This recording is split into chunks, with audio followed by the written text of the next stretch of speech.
यार पे एक विपक्षी पार्टी ये भी बोल रही है कि जो भी वोट काटे जा रहे हैं, जो भी वोट कट रहे हैं, वो सारे के सारे हमारे वोट नाम हैं। और बढ़ाना चाहते फार्म 6 भरिए। हम कह रहे हैं कि कोई दबाव होगा, आप ये प्रक्रिया ऑनलाइन है जी, अब ऑनलाइन भर दीजिए, उसमें तो किसी का दबाव नहीं है। अंत्योदय का मतलब होता है अंतिम व्यक्ति का उदय, जो निचले पायदान पे है, झोपड़ी में रह रहा है, जिसको पक्का मकान देने का हम सब काम कर रहे हैं। नमस्कार, मैं राजीव तिवारी। आप देख रहे हैं नई सोच नई ऊर्जा। आज हमारे बीच मौजूद हैं जनसेवा संगठन और विकास की सशक्त पहचान श्रीमान सुशील त्रिपाठी जी, जो कि सुल्तानपुर के जिला अध्यक्ष के रूप में कार्यरत हैं। हम आज इन्हीं सर से मिलने आए हैं और सारी जानकारी आप तक पहुंचाने आए हैं। सर, सबसे पहले नमस्कार सर। बहुत बहुत धन्यवाद आपका। सर, थोड़ा सा आप अपने बारे में बताइए सर। मैं सुशील त्रिपाठी हूँ, मैं भारतीय जनता पार्टी का जिला का अध्यक्ष हूँ और पार्टी को मजबूत करने के लिए निरंतर प्रयासरत हूँ। सर, जिला अध्यक्ष के रूप में आपकी सबसे बड़ी जिम्मेदारी क्या है अभी?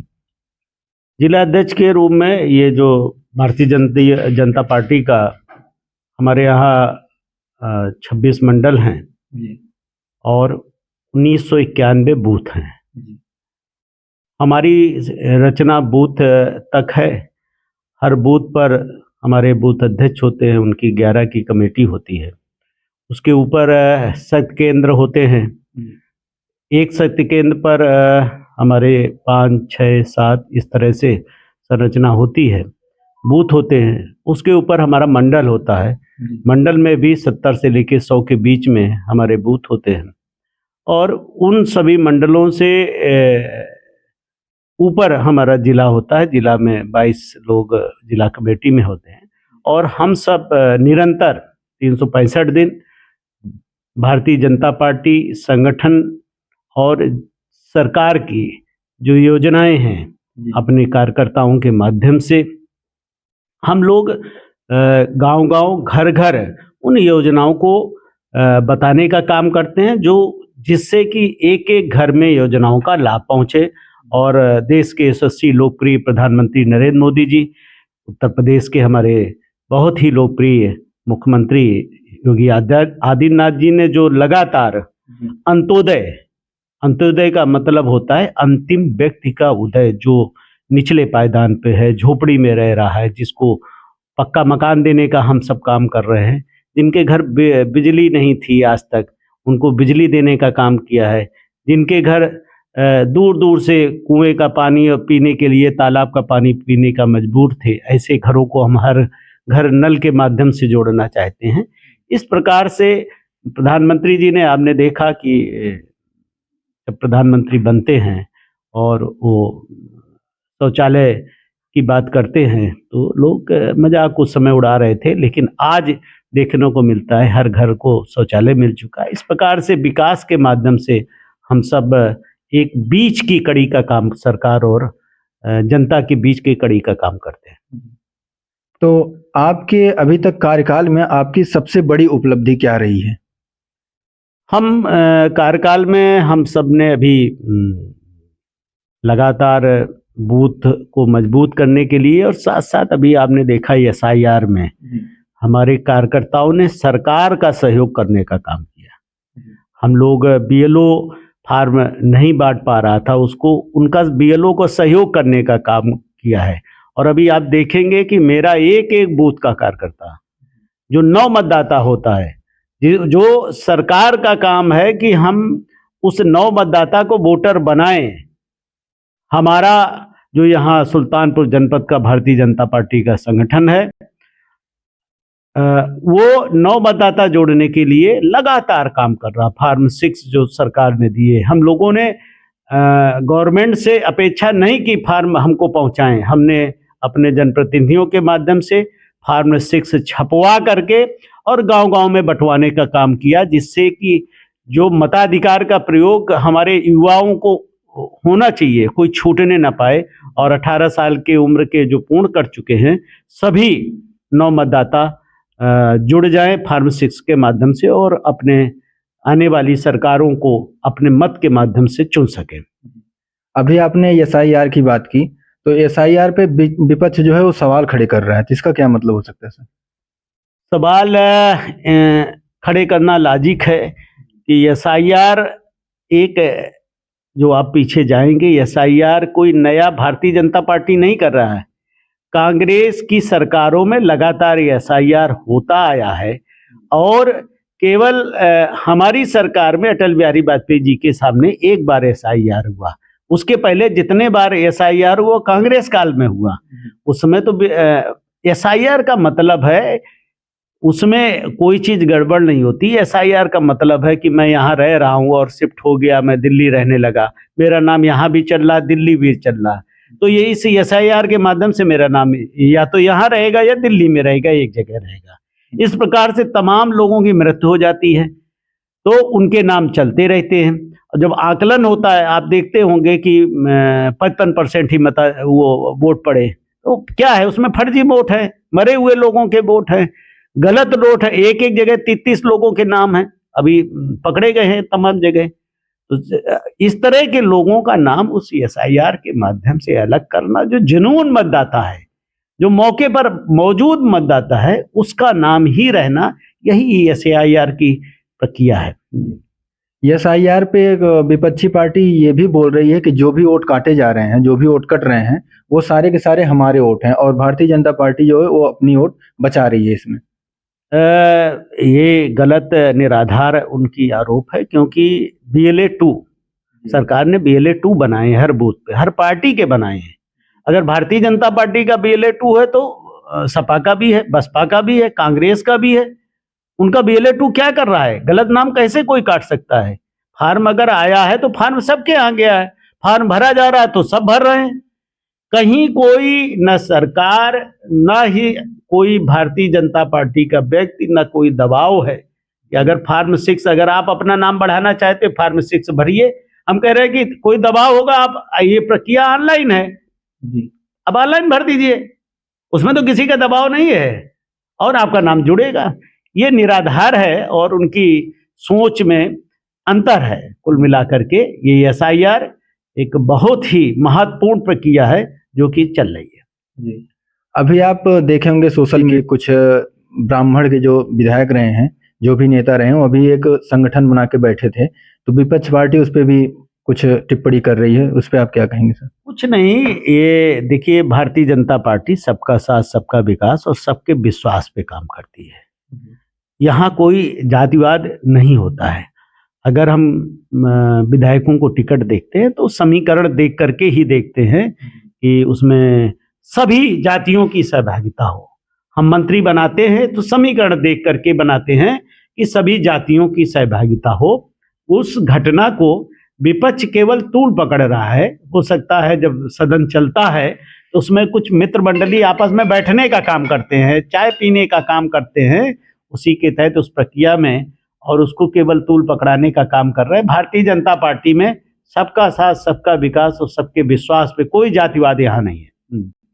सुल्तानपुर में भाजपा संगठन को मजबूत करने के लिए आपकी प्राथमिक रणनीति क्या है? हम निश्चित तौर पे लगातार आपने देखा कि जब से मैं जिलाध्यक्ष बना हूँ, पार्टी कार्यालय पे 11 से 3 अभी आप आए तो दिवस प्रभारी के रूप में हमारे जो पदाधिकारी होते हैं और लोग यहाँ जो भी अपनी जन समस्याएं लेकर के आते हैं उनका अधिकारियों के माध्यम से हम लोग निस्तारण करते हैं। दूसरा, आने के बाद सबसे प्रथम मैंने किया कि हमारी जो बूथ तक की कमेटियां हैं उनका एक मॉनिटरिंग टीम बनाई है, उनसे डायरेक्ट वार्ता चल रही है कि पार्टी में आप कितने दिन से हैं, क्या काम आपने किया, क्या नहीं, पूछताछ जिसको कहते हैं। तो उससे क्या होता है कि कार्यकर्ता जुड़ता है। हम संगठन, मेरा उद्देश्य संगठन को मजबूत करना और उस संगठन के माध्यम से यहाँ पे 5 की 5 विधानसभाओं का जीतने का उद्देश्य, उसी पे निरंतर काम चल रहा है। हम 4 विधानसभाओं में हमारे माननीय विधायक लोग हैं। एक विधानसभा इसौली में कुछ मतों से हम पीछे रह गए थे। हमारा फोकस इसौली, हम इसौली को जीत करके 5 की 5 विधानसभाएं हम इस बार भारतीय जनता पार्टी की झोली में देने के लिए निरंतर काम कर रहे हैं। जनता की समस्याओं को आप किस प्राथमिकता से सुलझाते हैं सर? जनता की समस्याएं जो आते हैं और वहाँ के लोकल हमारे जो कार्यकर्ता होते हैं उनसे बात करता हूँ और फिर सीधे अधिकारियों से बात करके और उसके निस्तारण का समय कि इसको आप काम करके कार्यालय को अवगत कराएं कि काम हो गया कि नहीं हो गया। मैं आपके माध्यम के, आपके चैनल के माध्यम से पूरे सुल्तानपुर की जनता को यही कहना चाहूंगा कि आपकी जो समस्याएं हों, और आप ये जान लीजिए कि इसमें किसी जाति विशेष का नहीं देखा जाता है, सबका साथ सबका विकास, किसी पार्टी का व्यक्ति हो, सबका हम काम करते हैं, चाहे वो सपा का वोट देने वाला व्यक्ति हो, चाहे बसपा का वोट देने वाला व्यक्ति हो, चाहे एससी हो, चाहे ओबीसी हो, चाहे मुस्लिम हो, यहाँ सब फरियादी आते हैं, उसका रजिस्टर बना है और उसका काम हो गया कि नहीं, उसकी एक मॉनिटरिंग टीम बनी है, वो अधिकारियों से वार्ता करती है कि ये जो काम कार्यालय से आपके पास आया था हुआ कि नहीं, और हम प्राथमिकता के आधार पर लोगों के काम करने का काम करता हूँ। जिले के विकास के लिए आपकी प्रमुख योजनाएं क्या क्या हैं सर? जिले के विकास के लिए आप देखेंगे कि हम लोग अपने जो माननीय विधायक लोग हैं, संगठन जनप्रतिनिधि हैं और जिले के जो प्रशासनिक अधिकारियों के साथ हर माह हम लोग बैठते हैं और योजनाएं बनाते हैं।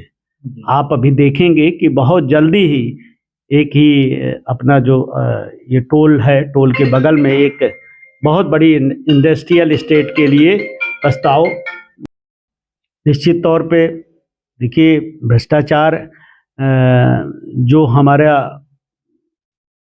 लोगों को खाते खुलवाने का काम माननीय नरेंद्र मोदी जी ने किया था, उस समय लोग हंस रहे थे जी कि लोगों के पास पैसा नहीं है, खाते खुलवा रहे हैं। अब आप देखते हैं कि वहां से एक बटन वो दबाते हैं, सबके खाते में सीधे 6,000 रुपये किसान सम्मान निधि। अगर यही किसान सम्मान निधि अगर कहीं अधिकारियों के बीच से या कर्मचारियों के बीच में लेना होता तो फिर कहीं ना कहीं इसमें भ्रष्टाचार होता, लोग पैसे मांगते कि इतना दो तो मैं ट्रांसफर कर दूं। ऐसे धीरे धीरे आगे आने वाले समय में भ्रष्टाचार पे पूरा लगाम लगा हुआ है और थोड़ा बहुत अगर कहीं आपको दिख भी रहा होगा, आने वाले दिनों में ऐसी योजनाएं आएंगी कि उनके माध्यम से जनता और सरकार का सीधे संबंध होगा। जो भ्रष्टाचार का बीच की जो कड़ी है वो खत्म हो जाएगी। निश्चित तौर पे माननीय प्रधानमंत्री हमारे नरेंद्र मोदी इस पे काम कर रहे हैं। कानून व्यवस्था को लेकर आपकी क्या राय है सर? निश्चित कानून व्यवस्था हमारी बेहतर है। हमारे जो पुलिस कप्तान हैं और उसका रिजल्ट 24 घंटे के अंदर जहां भी घटनाएं घटित हो रही हैं वो 24 घंटे के अंदर उसका वो निराकरण करते हैं और लगातार अच्छा काम कर रहे हैं। हमारे जिलाधिकारी महोदय निरंतर विकास के लिए और लगातार कि सुल्तानपुर में क्या विकास हो सकता है वो अपने माध्यम से उनके प्रस्ताव शासन को प्रेषित करते हैं और उनको जो भी कार्य हम लोग बताते हैं, कहीं कोई गड़बड़ियां दिखती है तुरंत तत्काल उस पर करते हैं। हमारे दोनों प्रशासनिक अधिकारी, जिलाधिकारी और हमारे कप्तान साहब लगातार निगरानी पूरे सुल्तानपुर का बहुत अच्छे से काम कर रहे हैं। युवाओं को सर राजनीति में आने के लिए आपकी क्या सलाह है सर?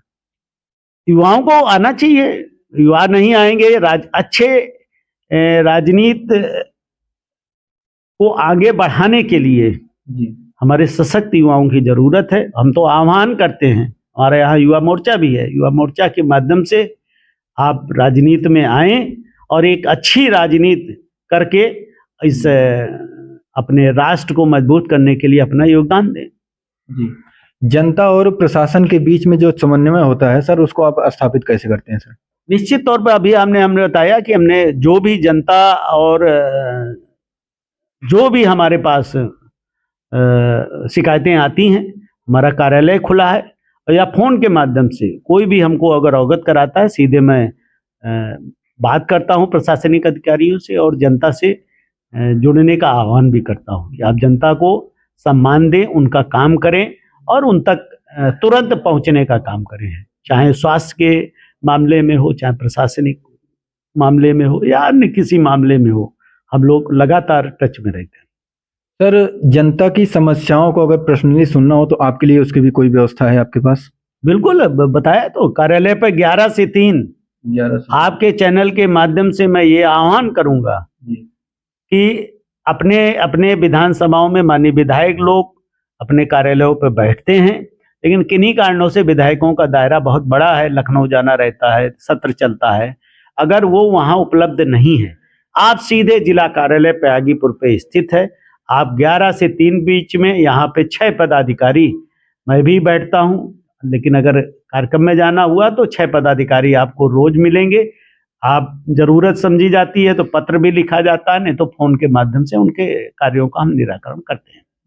सर, जनता को आप क्या संदेश देना चाहते हैं? जनता को यही संदेश देना चाहूंगा कि आप उस सरकार को चुनें, और किसी जातिवाद में जब चुनाव आता है जनता जातिवाद में बढ़ जाती है। आप कंपैरिजन करें कि कौन सरकार हमको विकास या हमारे परिवार को, देखो जनता की जरूरतें रोटी, कपड़ा और मकान। मकान दे रही सरकार, रोटी दे रही सरकार, कपड़ा दे रही सरकार, जल दे रही, बिजली दे रही, सब आपकी चिंता कर रही है। और जो हमारे संस्थापक पंडित दीनदयाल उपाध्याय जी ने जो सपना देखा था अंत्योदय का, अंत्योदय जो अंतिम व्यक्ति का उदय करने के लिए नरेंद्र मोदी, योगी आदित्यनाथ लगातार उन योजनाओं को निचले स्तर पर, आप अगर योजनाओं की झड़ी देखेंगे तो हर योजना का मुख हमारे जो निचले पायदान पर बैठा हुआ व्यक्ति, गरीब व्यक्ति है, उसके लिए वहीं से योजनाएं चालू होती हैं।